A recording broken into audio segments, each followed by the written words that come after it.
Good morning, good afternoon, good evening from wherever you are joining. Thanks a lot for attending this Bright Talk discussion around bringing security into the DevOps. Uh, last 2 years, world saw two big global events. One is focusing on how to fix the COVID-19 situation, which still, world is struggling in fixing the Omicron, the new variant. And the second is the pressure around moving or going digital. Now, digital transformation was quite inevitable looking at the situation, and that gave a push to a new architecture, which is the microservices architecture, moving away from traditional monolith to microservices. Uh, the reason is the microservices architecture, it's quite agile, uh, resilient, and quite scalable, which was the key requirement for going or moving digital. Now, microservices architecture again gave birth to the containerized application, and most of the modern applications are containerized. And when it comes to building, developing those containerized application, every organization they have or they build their own CI/CD or DevOps pipeline.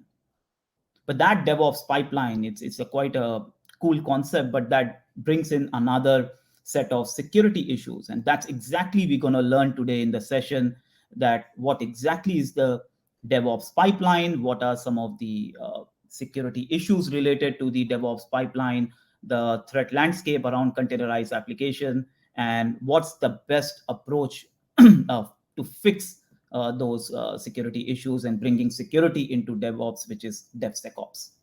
But before we move into the topic, let's learn a little about me. Myself, Sanket. I'm the senior product manager based in Singapore, covering the APJ region with 13 plus years of security experience, working with organizations like McAfee, Radware, covering the Asia region.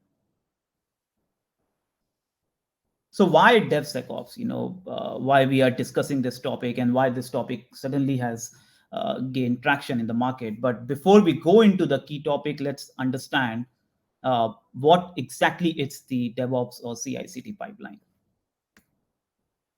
Now, this is a typical DevOps or CI/CD pipeline built by organization if they are building the modern containerized application. From left to right, you can see it starts with uh, developers writing the piece of code. Like if you take the example of a containerized application, container application are very lightweight.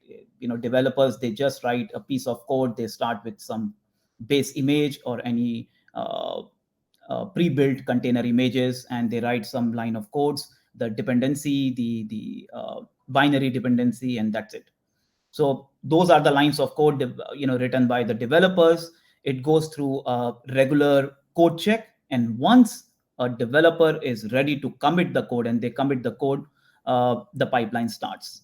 And again, from left to right, the pipeline starts with the build stage, where when the code commit happens, tools like Jenkins, Bamboo, or any other CI/CD tools used by the organization, it basically pulls that particular Docker file or container file and builds the container image out of the file. So this is where the container image gets built, and once the image is ready, it is being pushed to the registry, because mostly the containers are in the registry, and from where the tools like Kubernetes or any orchestration tools being used to deploy the image from registry into the production environment. So this is a typical CI/CD pipelines, how it looks like for any organization. But what we have seen in last 2 years, and based on many third-party reports, the supply chain attacks are on surge. We have seen many supply chain attacks. Some of them are ransomware. Some of them are the data breaches where the supply chain is being used for initial access. 80% of the supply chain attacks where the containers are involved, we have seen two kind of behavior from attackers. One is deploying a crypto miner or injecting a crypto miner binary into the container or the pre-built containers. So typically, let's go back to the pipeline, what we discussed. Like I said, a Docker file is nothing but set of code, but usually it starts with a base image or any pre-built Docker images which are available in the public repository or public registry like Docker Hub. So Docker Hub is quite a well-known one. We are all aware of it. But what we have seen in the past that 50 to 60% of the Docker images in the Docker Hub has some kind of malicious binary, mostly around crypto miners.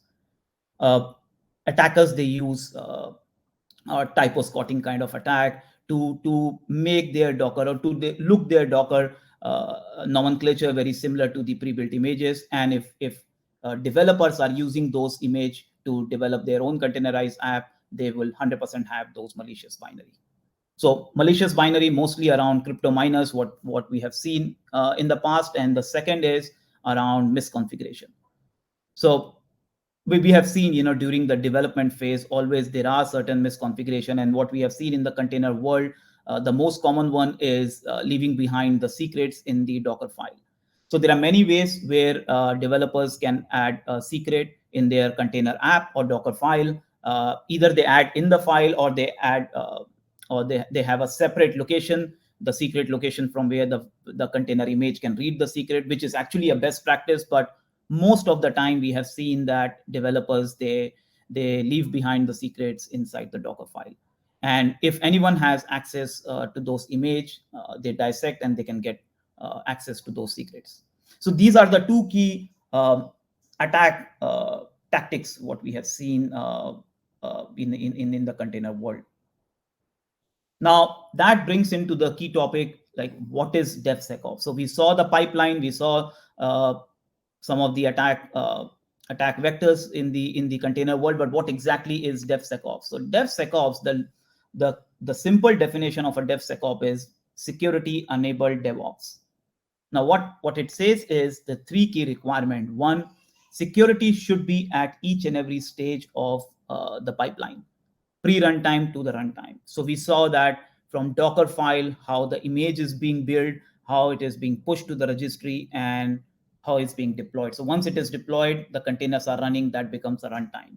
So DevOps says, or DevSecops says, that the security should be part of each and every stage, and that's how it is shifting towards the left, going closer to the developers, making sure developers get all the actionable information once the tools are being run, and they get all the information to fix those vulnerabilities, to fix those issues in the code, so that they get a cleaner code to deploy in production.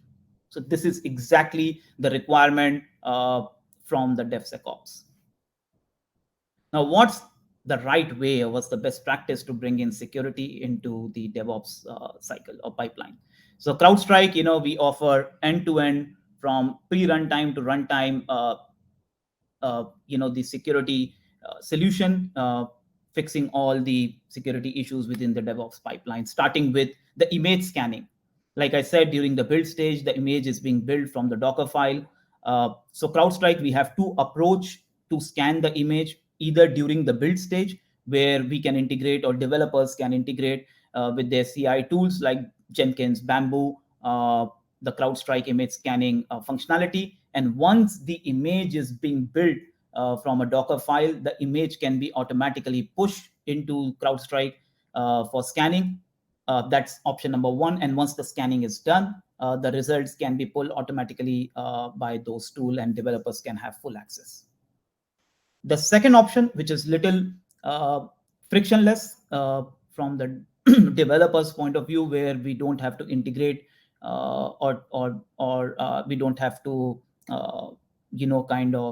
tamper any pipeline, where we can integrate the registry itself. We can scan the images from the registry, and once the scanning is done, again the results are available for developers either via API or in the UI, and that's what we're going to see in the subsequent slide.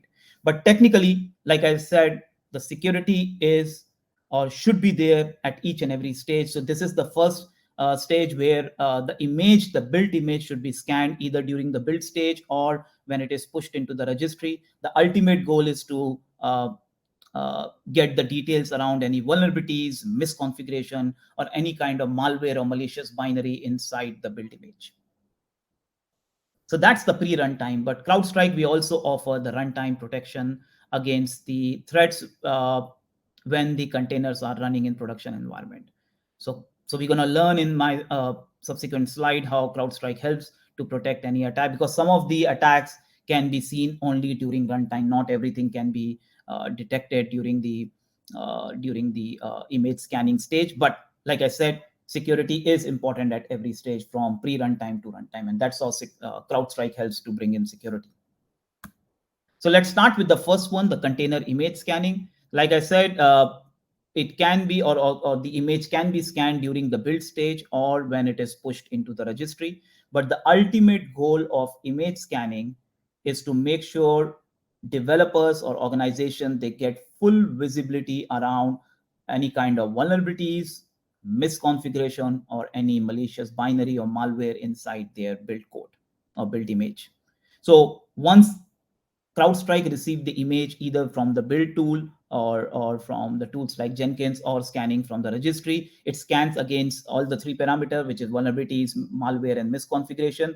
And the results are available via API or the UI, the screenshot of what you can see on your on the presentation. So the information like how many total vulnerabilities we saw, how many image we scanned, uh, how many key or critical vulnerabilities are there in the images, and also we will have a separate section in the UI where we will show the actively exploited vulnerabilities. Now in the vulnerabilities world, patching is not an easy task, and developers, they want a very surgical information, a very key information where they can prioritize which vulnerabilities or which issues should be fixed first. And CrowdStrike we help prioritize those vulnerabilities by enriching the vulnerabilities with a data set what we have around the actively exploited vulnerabilities. So we tag the vulnerabilities as easily available, uh, you know, uh, not available, and also actively exploited. Now, actively exploited is coming from third-party sources and also our own threat intelligence, where we know that these vulnerabilities being actively used by the adversaries like Log4j. We found that some of the e-criminals were using the Log4j. So this way, developers, they get they get the information around the vulnerabilities, and also prioritize. They can easily prioritize which should be fixed first. And also you can see we give the information around the running vulnerable images, which is quite important, and I've not seen many tools providing that, because one is you detect the image is vulnerable, and the other one, or the other information, is how do we know that some of the running container images or running container instances are using the vulnerable images. So this information helps the DevOps team to understand that there are certain vulnerable container instances running from the vulnerable images. Now, other than that, we scan against the malware. So we can detect, if there are any crypto miners or any malicious binary inside the code. So we dissect, we do static dynamic analysis of those files to detect uh, whether the image has any malicious binary.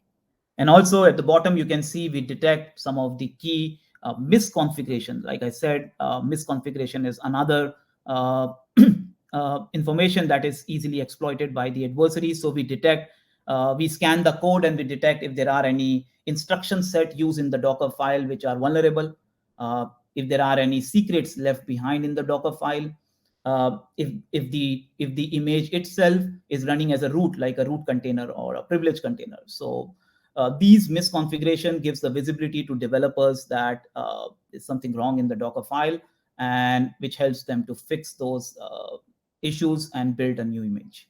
So like I said, once we scan, we show the result in the UI, and also we give the information via API for developers to take an action on.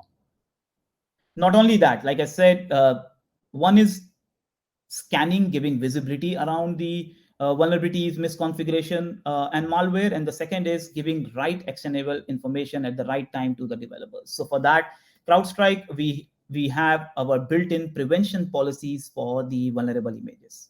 So organization, based on their need, they can customize this. Like in my example, I want, if any of my image has a critical vulnerability which is being actively used in the wild, and which has a CVSS score of 7.2 and above, I want this image to be blocked from the deployment. So you can create this policy from CrowdStrike, and the result will be available to developers via API. So technically what will happen is when the image is being scanned, and if the criteria is being met as per the prevention policy, developers will get the result that whether this policy or this image should be deployed or not. So with that API result, developer can re-tag their image, and they can take an action to block until you or until they fix that issue. The second is the notification workflow. It's a built-in workflow, a kind of a SOAR functionality within the platform for all the module, including cloud security, where developers can have their own workflow. Like in this case, the workflow is around image assessment, and if I see any critical severity being actively used by the attackers, then I want this to be notified immediately to the developers. So the notification can be via email or Slack or Microsoft Teams, or there are custom webhooks available for customers to customize and have their own webhooks. So technically, going back to the philosophy of DevSecops, one, it should be at every stage. Image should be scanned, the visibility should be provided against the vulnerability, misconfiguration, malware, and the actionable information should be sent to developers to fix the issue. So that's the pre-runtime security into the DevOps. Let's understand how CrowdStrike helps to protect the workload when they are running in production. So technically, if you look at the container architecture, the workloads or the architecture itself looks like this. You have a worker node, which is basically doing all the work managed by the master node. The worker node will have a base kernel image. On that, it would be running some container runtime like Docker or any other container runtime, and would be orchestrating all the pods in the container. So typically, there are two scenarios here. The first scenario, what you can see on the presentation, is where organization or the customer, they have access to the base operating system or the worker node operating system. And the customer responsibility is to protect the base operating system and also all the containers running on that OS. So CrowdStrike, with one single sensor, which is a kernel-based sensor, deployed at a kernel level to the base operating system, helps to prevent any adversarial activity at a kernel level, at a base operating system level, or any activity inside the container. Because containers are nothing but a process running inside the same kernel. So sitting at the kernel, we can detect all the adversarial activity within the kernel and in the container. So this deployment methodology, which is very unique to CrowdStrike, it's a very simple deployment, deploying only single agent to the kernel or to the worker node operating system, and protecting every containers running on that, including their base kernel also. The second deployment mode is quite interesting, where cloud providers, they kind of promoting their serverless environment, which is quite a good environment for customer, where they don't want to manage the base operating system. They just want to orchestrate their container. So the environment like AWS Fargate or similar environment in Azure and GCP, where they call it as serverless environment, and organization, they don't have access to the base operating system. Now, when you don't have access to the base operating system, you can't deploy anything to the kernel. So the only option for customer to protect their container images in those environments is to look for another container sensor. And CrowdStrike, we provide a Falcon container sensor, which is like a sidecar container inside the pod. And the deployment is all automated using the Kubernetes cycle or Kubernetes deployment. And every pod, once you configure this at a cluster level, then every pod within the cluster will by default have CrowdStrike sidecar container. So the first one on the left is basically one agent per node. And the second one is where you cannot deploy agent to the node. The pods will be protected with a sidecar Falcon sensor. But the functionality is exactly the same. We provide the protection using our machine learning, behavior analytics engine, and 24/7 managed threat hunting. Again, we are quite unique in industry to provide a managed threat hunting looking into the cloud events, because we all know cloud is quite different. The telemetry, the endpoint events are quite different for the cloud. And we have dedicated hunters looking into the cloud events 24/7 to detect some adversarial activity which is not being detected by the technology. So with this, we saw that what exactly is the DevOps pipeline, what are some of the security issues within the DevOps pipeline now when customers are developing those modern containerized apps. What exactly is the expectation from a DevSecops? What is a definition of DevSecops, and how CrowdStrike help with by providing the security at every stage of the pipeline from pre-runtime to runtime, uh, and adhering to all the best practices around the DevSecops. So what we learned today in the presentation is, number one, security should be part of each and every stage of the DevOps pipeline, right from the build stage to the deployment stage. The regular scanning of the image is really required. The security should be into the pipeline right from the build stage, where the images are being scanned regularly, and the notification or the actionable information is being sent to the developers to fix those issues. And finally, the runtime protection, because uh, I have attended many DevOps webinars in the past, but mostly people, they talk about the image scanning part of it, and they they they focus more on the pre-runtime, but runtime is equally important, because like I said, some of the attacks can be detected, or some of the adversarial behavior can only be detected during the runtime. You cannot detect everything during the image scanning. So the runtime prevention is important, and not using a traditional signature based approach, because that doesn't work in today's modern application environment. So organizations should look for a runtime protection using the signature less approach, and also bringing in the managed threat hunting into the cloud events. So these are the key things to remember from the today's discussion. And finally, reach out to CrowdStrike team, the CrowdStrike expert team, if you are into modern application development, and definitely you're going to face the same security challenges. So reach out to us for any deep dive discussion on any of the topics what we discuss. So with that, let's open up for Q&A, and let me look into the Q&A box.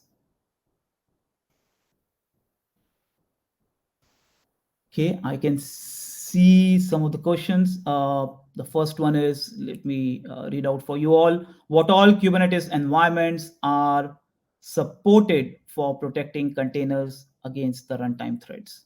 That's a very good question. Like I said, runtime threats is quite important, and we support Kubernetes environment like EKS, which is Amazon EKS, Azure AKS, Google GKE, self-managed Kubernetes, Red Hat OpenShift, and also SUSE Rancher. The second question I can see in the question box is, are the image scan results available via API? Less 100% the image scan results are available via API, and we are quite DevOps friendly. Like I said, we have an integration with Jenkins. We have a Python script which any developers can use to integrate with Jenkins, Bamboo, any of the CI tool, which will automatically submit the built image and automatically fetch the scan results. Another question, how can developers stop the deployment of any vulnerable image? Yeah, that's another good question, because like I said, developers should get an actionable information after the image assessment. And like I briefed during the presentation, that using CrowdStrike, organization can have the custom policy, the prevention policy, where they can define their criteria, what is critical for them. And once the image assessment is done, and we see any match based on the policy, then developers can get the result via API. The result will say whether to prevent the image from deployment or to successfully deploy it. So if it says to prevent, then developers can tag the image. They can use any image registry configuration to stop deploying or to stop the deployment of the particular vulnerable image. Let's see if there are any questions. What about standardization of OS images and container over and above IAA code? So if I understood the question correctly, what about standardization of OS images? Okay. So if organization you're using a kind of a standard image, or is the question around if you are checking the OS OS level configuration. So technically, the scan results will give you visibility around vulnerabilities in the base operating system, misconfiguration in the Docker file, or any kind of malicious binary inside the image. And you will see some of the upcoming features. I cannot talk about the roadmap here, but you're going to see some of the upcoming feature around the infrastructure as a code scanning. Now the question is, yeah, it's the same question around the deployment failure. We have already answered, but yeah, I don't see any other question. We still have 4 minutes to go. Any last questions from anyone?